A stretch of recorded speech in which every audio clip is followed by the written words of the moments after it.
Bonjour et bienvenue au Tivou du jeudi 23 septembre 2021.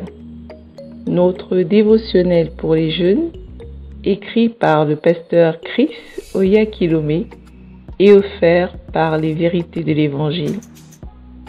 Le thème que nous avons ce matin est « Tu es sur la dernière ligne droite ». Oui, ce que tu dois savoir, c'est que tu dois vivre pour le Seigneur et partager son évangile. La Bible nous dit dans 2 Corinthiens 5 au verset 15, « Il est mort pour tous, afin que ceux qui vivent ne vivent plus pour eux-mêmes, mais pour celui qui est mort et ressuscité pour eux. » Si tu as déjà regardé une course de relais, tu comprendras l'importance de la dernière ligne droite de la course. Tu remarqueras l'espacement des différents athlètes sur la piste de course. Les membres de l'équipe qui se relaient pour effectuer les parties de la course.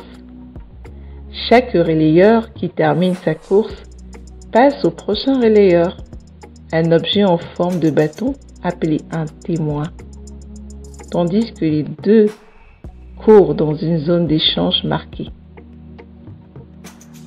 Pour le dernier tour, l'entraîneur place son coureur le plus rapide pour s'assurer la victoire de la course et rattraper l'éventuel retard des autres coureurs.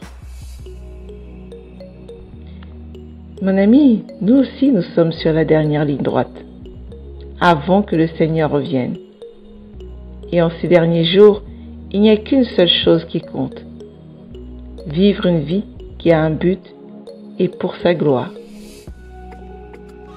Nous sommes la dernière génération. Et ces coureurs, c'est nous les plus rapides dans la course pour sauver les autres. Maintenant, la question est, as-tu découvert le but de ta vie? Fais-tu son œuvre? Il veut que tu te donnes à l'œuvre du salut le plus rapidement possible, tout comme le dernier relayeur le devrait pour son équipe. La volonté pour toi, mon ami, est le salut pour le monde entier. C'est ça la volonté du Père. C'est la raison pour laquelle il a envoyé Jésus. Et ton but dans la vie est rattaché à ça. En tant que chrétien, peu importe ce que tu fais dans la vie, si tu n'atteins pas les perdus et ne gagnes pas d'âme, ta vie n'a aucun but. La Bible dit que Dieu souhaite que personne ne périsse, mais que tous parviennent à la repentance. Tu peux le lire dans 2 Pierre 3 au verset 9. Tu lui apportes la gloire lorsque tu accomplis cette œuvre. Il cherche à embellir la vie de ceux qui t'entourent et les conduire dans la justice à travers toi. C'est ça, vivre une vie qui a un but.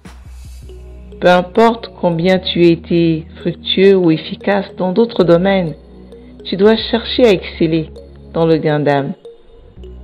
En apportant l'évangile aux perdus, désespérés, blessés et opprimés, qui sont non seulement dans ton monde, mais aussi dans les régions au-delà.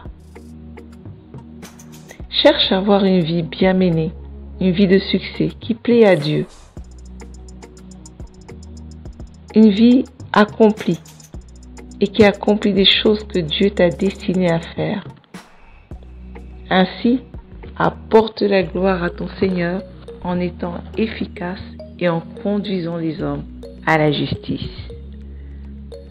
Je t'invite à aller beaucoup plus loin en méditant dans Jean 15, verset 8 et dans 2 Corinthiens 5 au verset 15. Mais avant, prions ensemble.